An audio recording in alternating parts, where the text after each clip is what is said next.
climatize it with energy savings.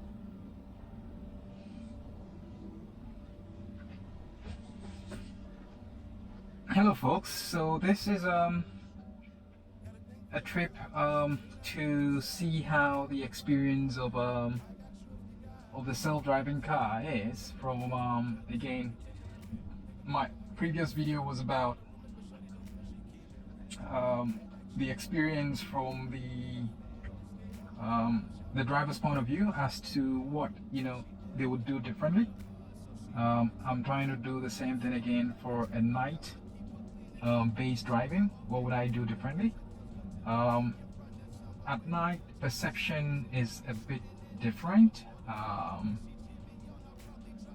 given the conditions of visibility, and so planning will also have a bit of a difference. Even though there is a lot of policy that might have been hard-coded, we still will have to identify stuff in the night and then predict them before effectively applying any sort of driving logic. So let's see how that goes, and hopefully you will also get to balance your views about the experience, as I indicated earlier on in my other video, and I'll try to sort of link it up somewhere up there. It's all about the level of experience of the driver that is using the technology that determines also the subjective playback on how they are experiencing the technology. A very good driver using this technology in this current form might not necessarily have the best experience compared to a driver that is coming to the whole, or a new driver. So that is an important part to keep at the back of your mind when trying to judge or when trying to sort of review some of these new driving technologies in autopilot or self-driving cars, so to speak. So please be mindful of that. This is a complex intersection, but we've been able to go through, and it did what exactly I would do, like hitting the intersection, sort of predicting what potentially could be coming out of the corner, slowing down a little bit, and then when it's all clear, moving ahead. So it did all that quite well, and that's good. It's making a turn into this lane, which is sort of pre-planning for the fact that we will need to sort of turn right at the after we pretty much cross this intersection. I would not necessarily do that because I know that it's an intersection that I've got enough room to be able to eventually make that turn. The way it did that wasn't very good. It didn't stay in its own lane, because if it had stayed in the lane and follow through, we would have been able to also go through, and turning here is also pretty wrong. So it's pretty much just all over the place. Again, planning at night would be a little bit tricky, as I indicated earlier, because perception will be limited to how much we can observe based on light. How can it observe that? It cannot. So, and that again was something tricky there. So you had this driver that was coming in there.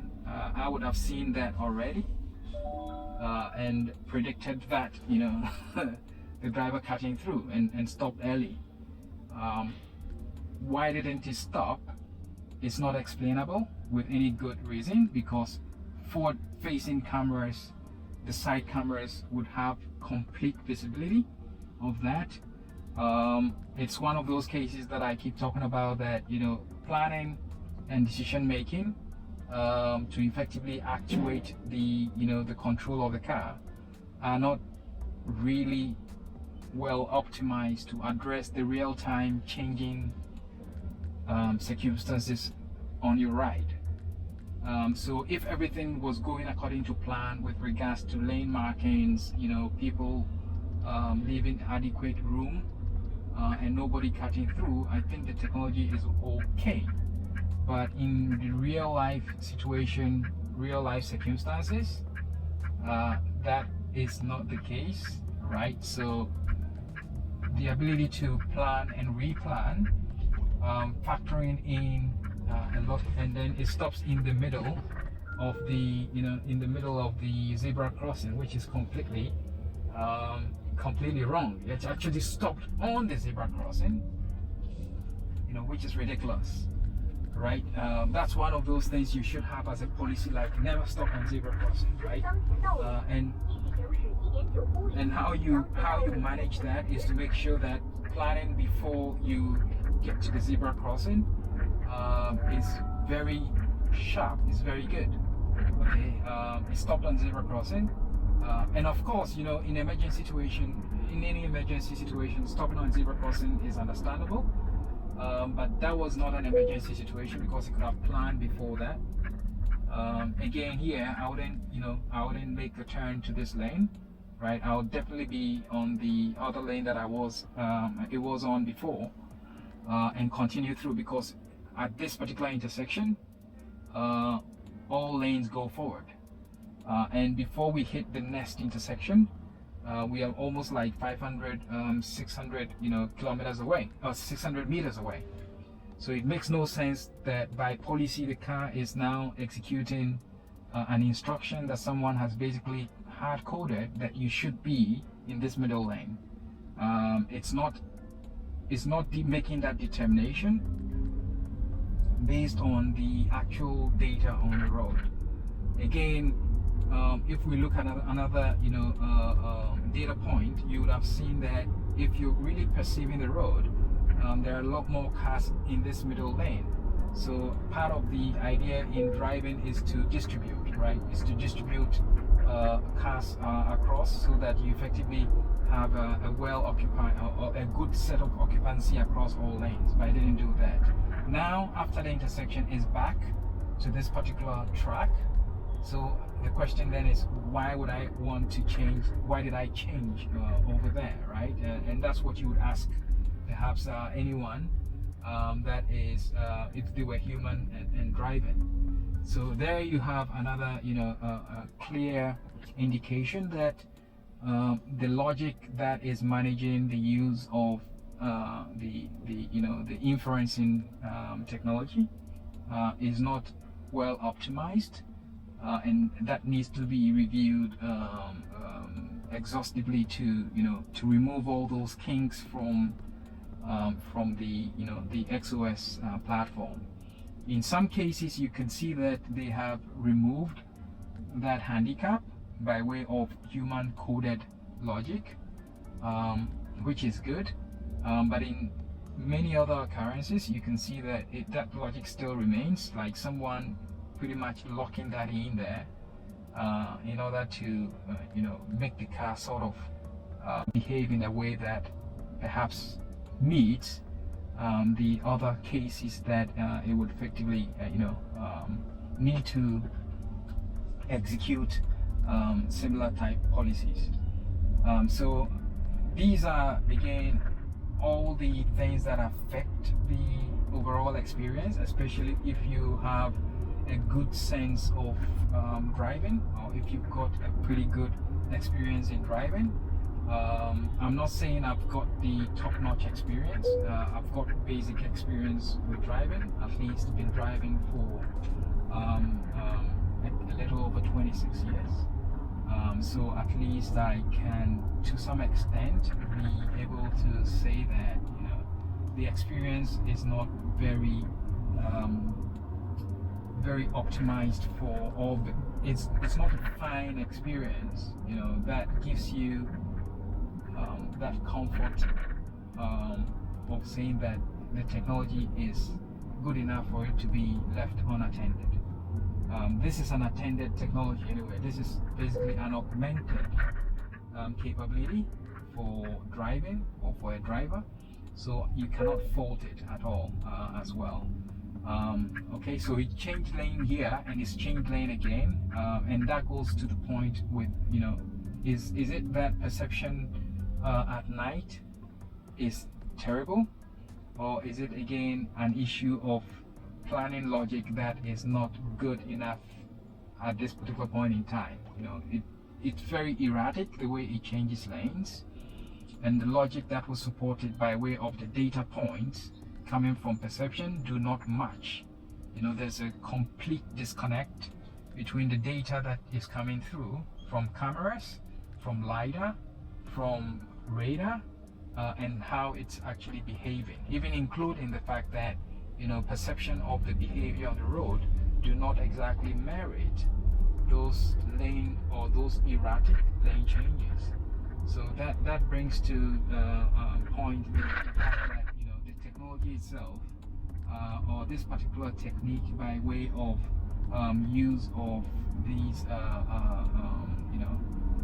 closed loop or closed control logic needs heavy optimization going forward.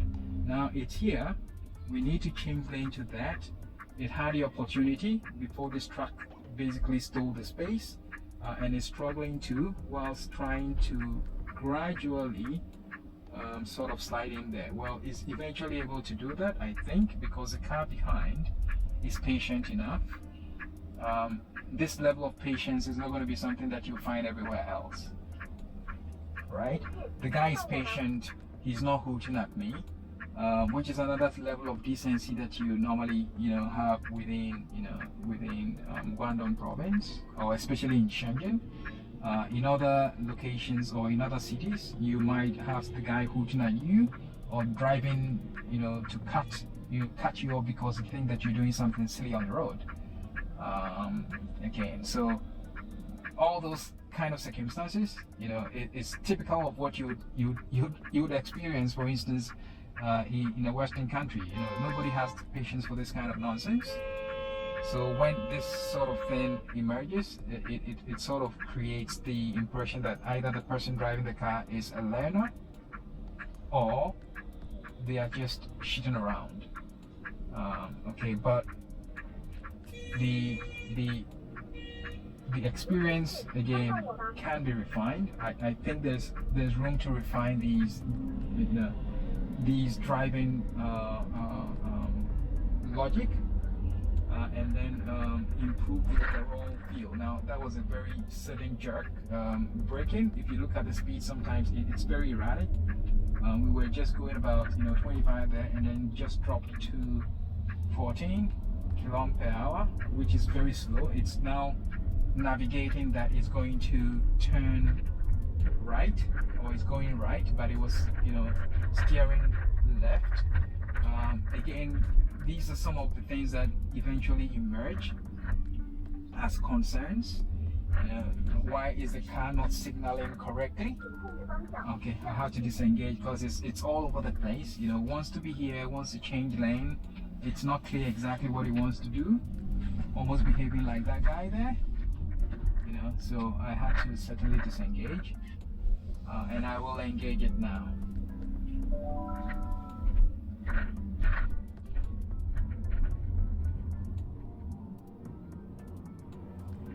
Yeah, so we are about to hit the highway. The good thing is that we are green all through, which is a good thing.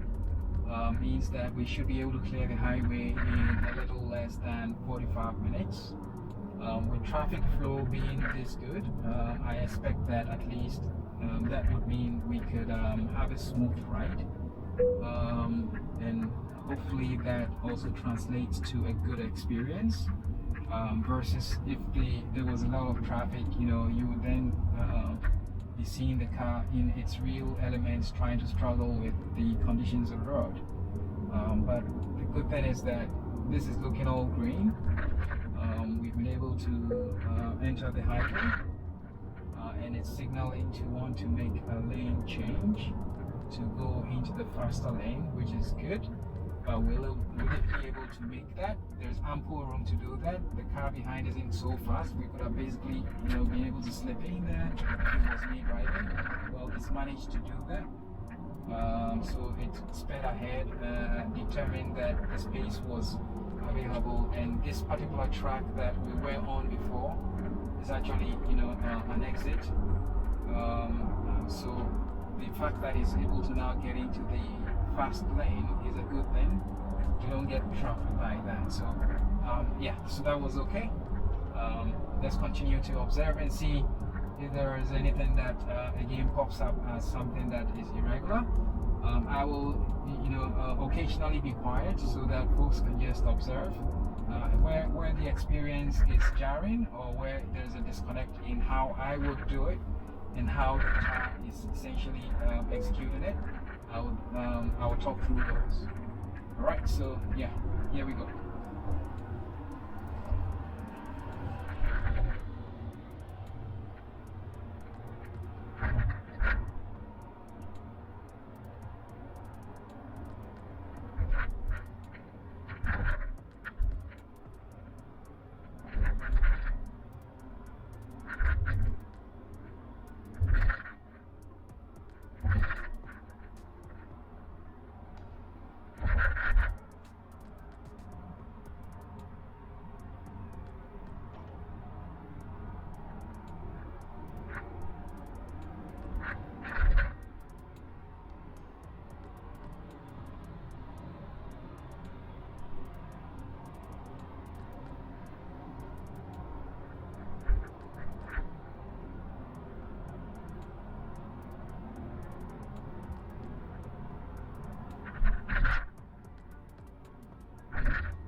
So it's disengaged again from NGP. It's falling into an LCC mode. There is enough space on this track, so I'll disengage because the L selection was totally off. It's again engaged LCC. Let's see if it's able to stop and wait. No, it's stopped. So I need to disengage there by stepping on the brake and then going through manually. I'll engage anytime now. I'm engaged. And here we go. I have the option of activating AI driver because I've got a recorded route here, but I think you already saw my video on having AI driver, take us on this route before. So on this particular journey, on this particular trip, let's see how XNGP itself behaves, and then maybe in future we will see AI driver do a night drive so that we can compare and contrast how it follows the pre-recorded route and optimizes that versus when it's doing self-driving based on pure XNGP.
So for highway drive, this is one of the the scenarios that XNGP is very well optimized for. The level of confidence from an experienced driver point of view is pretty good. right? Because it's firing pretty much and able to occupy the whole the whole speed range, more or less, to be able to hit the speed limit at 120, and then keep that consistently. Because again, the route is not that very busy. It's able to determine appropriately when it's time to make a lane change, because the car in front is pretty much too slow, and then execute that as well with little to worry about, because there's ample space, there's ample ability to predict what's ahead. Okay, and it's doing that again, making a determination. And that determination is letting it effectively, again, switch lane in order to overtake a slower car. So this scenario, I can tell you without any doubt, that XAGP is very well optimized for, and is the easier way to sort of experience self-driving, where you have no heartache. You are not worried too much about who is going to drive around the corner, even though you need to be very attentive. I'm always checking out the three mirrors to make sure that somebody is not flying in behind me while the car is taking the decision to do a lane change. And that could also be a matter of the fact that it would make the decision too late, whilst the guy is perhaps hammering a V8, V12, almost like a crouching tiger. So you need to be very attentive, but again, you can see how it's able to confidently change lanes, able to use any of the three lanes to do an overtake, and that is an option that I have actually enabled, that the car should not, it tried to slow down there because the prediction was a bit also too late. It predicted, but it was too late. The car was already neck to neck with the truck, and then yet it slammed the brakes to want to slow down because, the previous prediction had seen the car's tie already on the line marker. Again, indicating clearly that there is a lag between prediction and then action. Human beings react in almost in some very little time, right? We react almost instantaneously, even though there's a bit of a lag, as be in any case. But it's like in the instance, we are not in the case of the self-driving car. Even though the reaction is quoted in milliseconds, it's still too slow. As over there, you could see it's almost like the impact of the reaction was after the fact. The car was already showing indication that it was pretty much veering off its lane and crouching into my lane. It wasn't yet there, but the predicted path was clear. I would have seen that, either made a decision to speed ahead and be out of harm's way. Again, gauging the speed of the car, in the adjacent lane and the speed I was going. So I would make that prediction with the calculated move to either, quickly move ahead. I hadn't already maxed out the speed limit, so I still had room to quickly move ahead and overtake, or decelerate smoothly so that I maintain a good experience of the people in the car, or indeed for me as a driver myself, right? Because at the end, it's all about ensuring that you are doing defensive driving, and yet maintaining a good level of experience for yourself and also for the surrounding users, or the surrounding road users. That didn't happen, and that keeps occurring as a theme across a lot of the my use of the capability.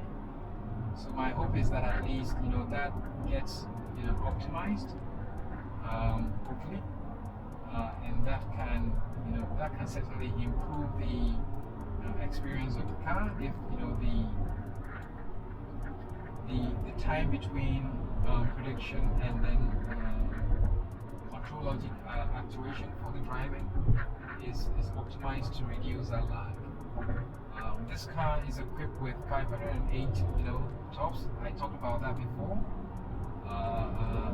And so that is capability to handle over 508 transactions per second. And in that case, you should, if you are only even using the front cameras for decision making in this scenario, that should not max out to create a lag, right? So clearly, it's not an issue of processing power. There is ample processing power. It's an issue of having the right logic be implemented, and then again, it could be an issue of the architecture that is underpinning this car today.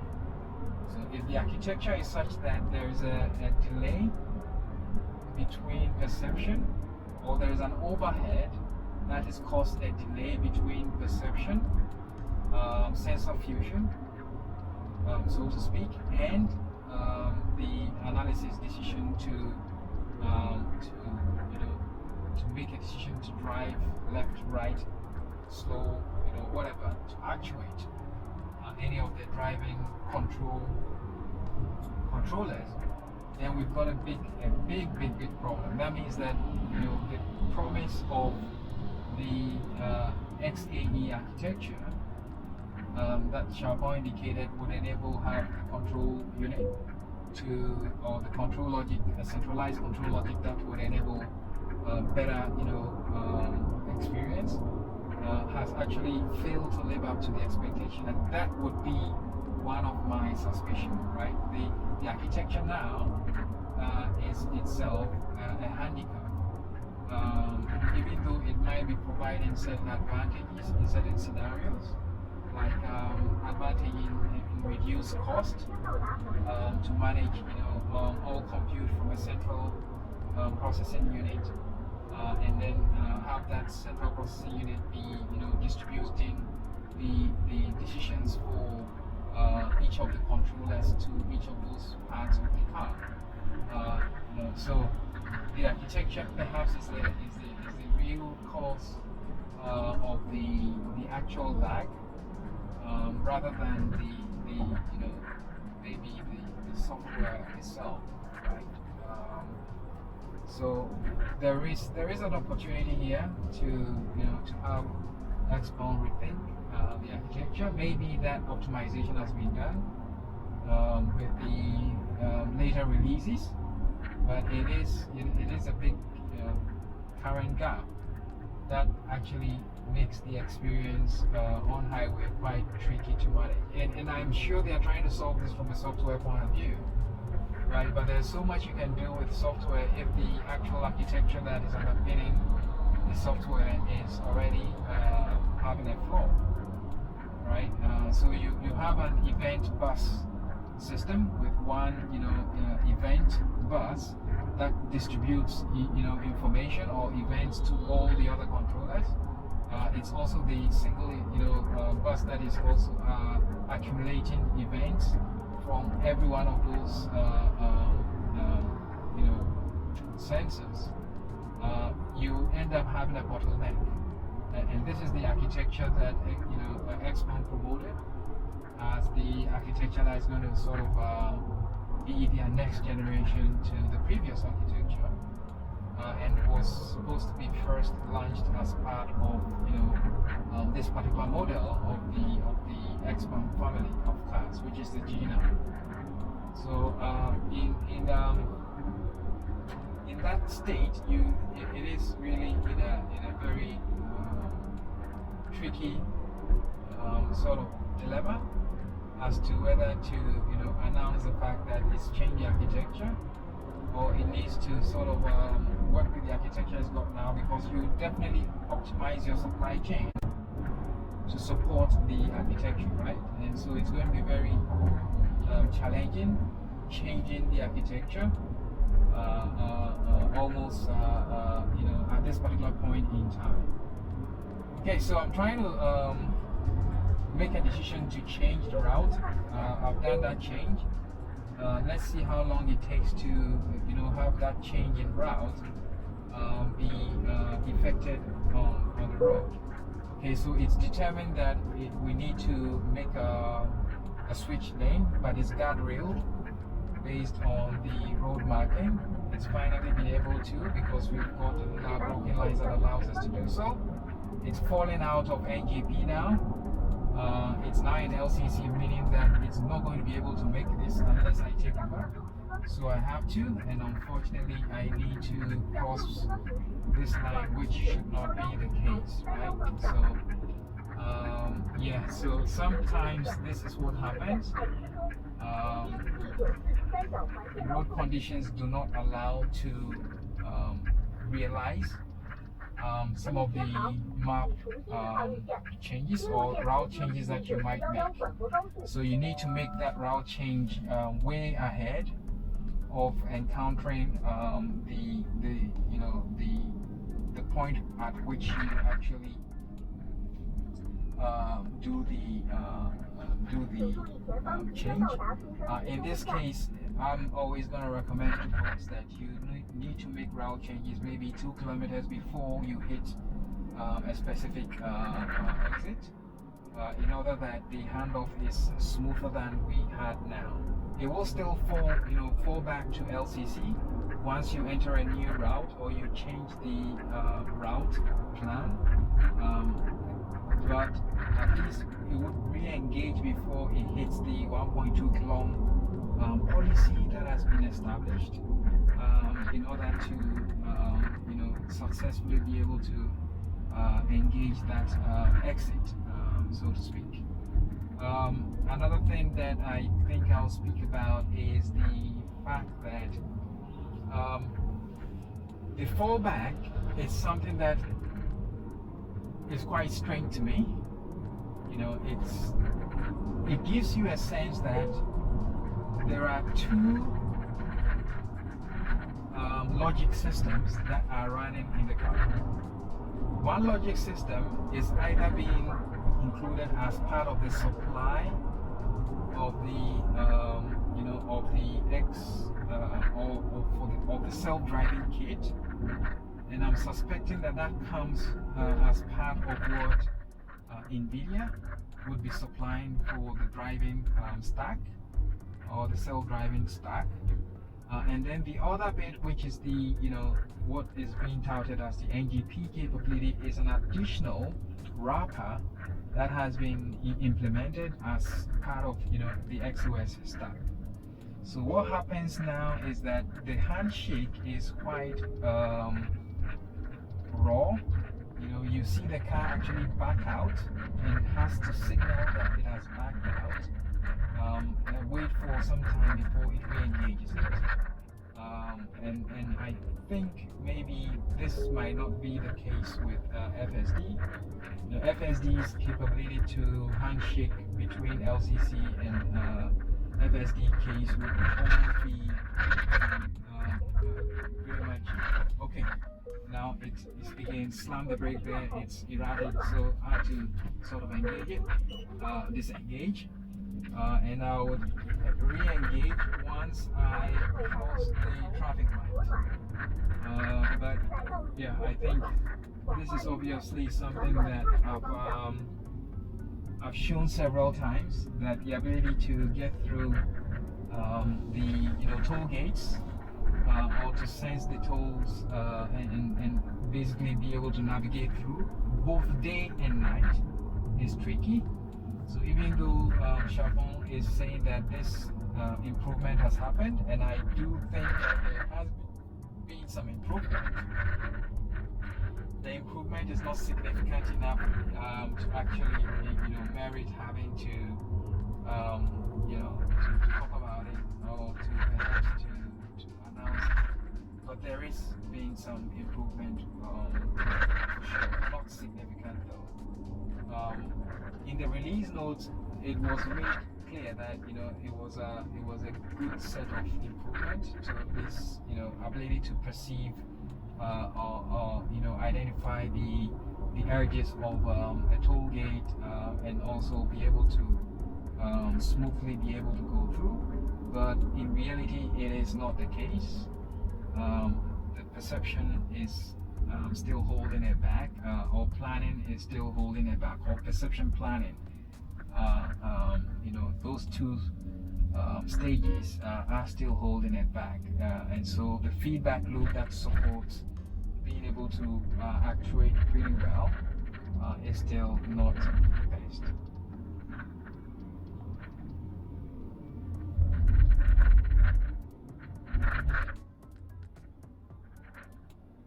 I'm wondering why it's we are on a 50.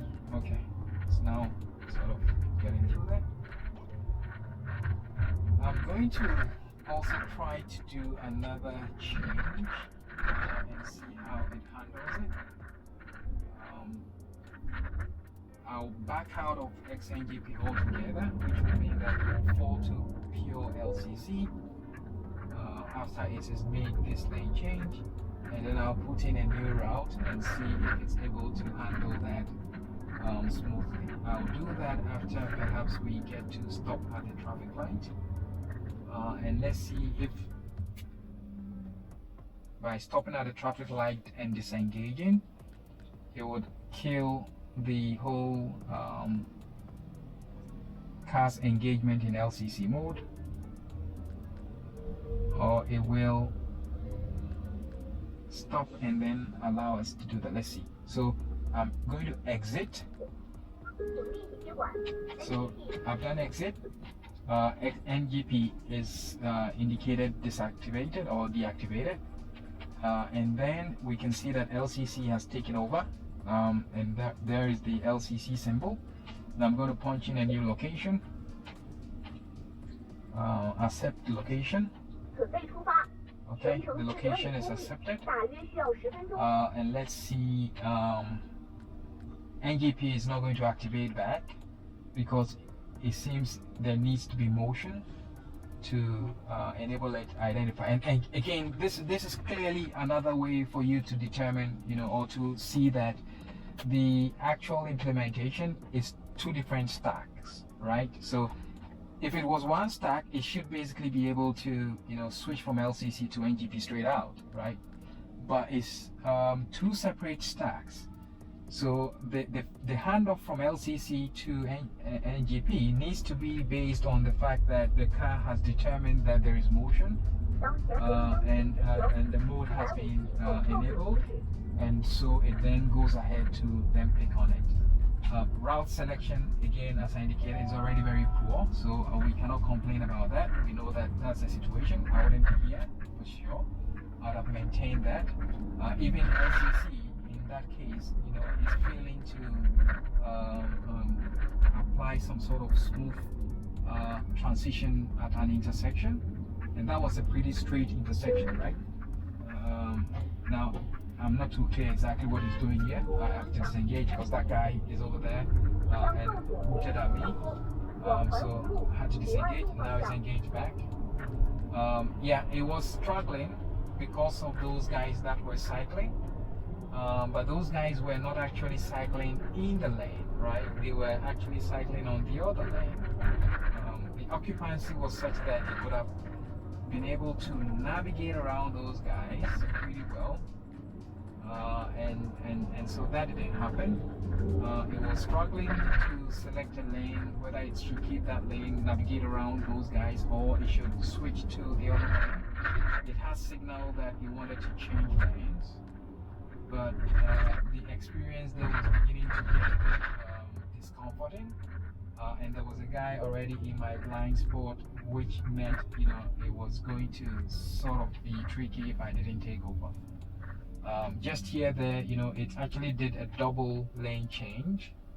Again, that's not something I'll do, because if indeed I was driving and I knew that this is where I'm going to turn, I could easily keep that, that lane, the middle lane. The middle lane also can't turn left and then continued as such. But again, based on part of the logic that has been built into the software, it is such that it is, the logic is forcing it to keep to this particular lane, because every time I need to navigate this particular intersection, it has to be on this lane. If I force the car into LCC into that lane and then switch NGP on, it will try to certainly go through, but without that forced approach, it's definitely in most cases want to navigate this particular intersection from this particular lane, which is quite again, that's for me bad implementation. I'll do it completely different to make the experience better, to ensure that the logic is one that is explainable. And now, okay, so we've been able to make it. Let's see.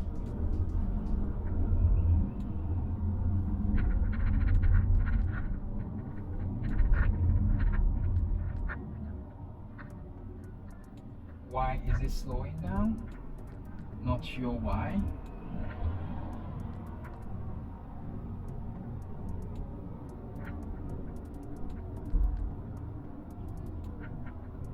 Or maybe, the Tesla was perhaps, gradually sort of sliding into the lane, so it had to slow down there. But, it had ample room, because this is a 60 limit road. So we already have 55. It could have sped forward to quickly, get out of that tricky situation, right? And that's what I'll do. So it is quite, sometimes the explainability for a lot of the decisions are not good. And sometimes the explainability is just because of the fact that, the car is behaving erratic, and it does that same erratic move consistently. So you might almost come to terms with the fact that it's either bad training data or bad decision logic that has been implemented that's causing the car to repeat the same thing over and over again.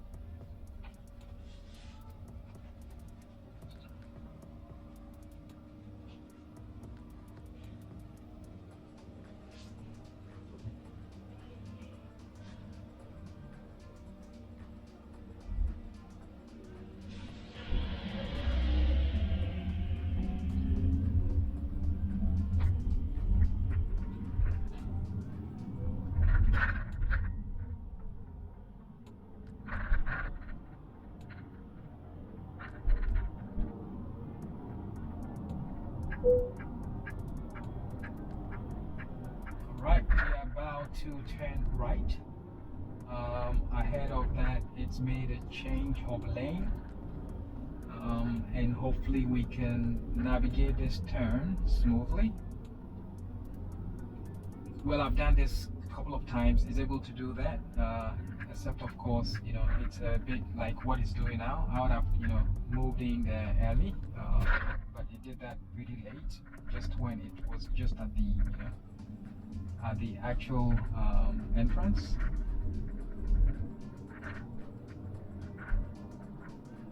If I were driving, I'll put on high beam because I cannot see beyond 20 meters, right? And this is a dark alley, so I would turn on high beam. It's making a lane change that is really ridiculous, because this is a single lane road, right? So he made a lane change. He made a wrong lane change on a road that is supposed to be, a single lane. That is wrong. Totally wrong. Totally wrong. Right? well, we've been able to get back to the main road. Let's see.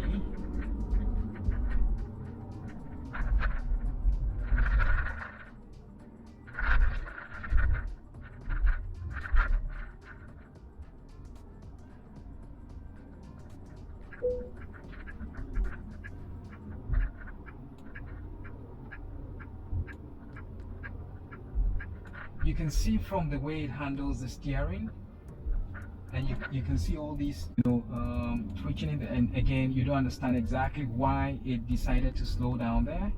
The guy following me was quite close and had to sort of make a bit of an uneasy move. Is he going to see those things? It's pretty close there, right? So yeah, it's not easy babysitting a self-driving car, quite frankly, and especially this self-driving car or this self-driving experience from Xpeng. It is not easy. Well, but it's fun sharing these videos and getting some. I've gotten some of the feedback from certain folks, to get their perception also, third-party perception. Or third-person perception also, gives you a bit of an indication of how folks experience it. So assuming they were actually sitting with me in the car now, how would they feel, of how the car is actually taking on the road? So yeah, sometimes it is good to see your feedback in comments. I'm talking through this stuff with little or any sort of prep, so you will have to pardon me with a lot of the arms and all that. This is the end of our journey. This chain will pretty much wrap it up. So thank you very much for watching. I do hope that this gives you a bit more experience about the self-driving capability being touted by Xpeng, and hopefully in the future I will share more. Thank you very much. Peace. Bye bye.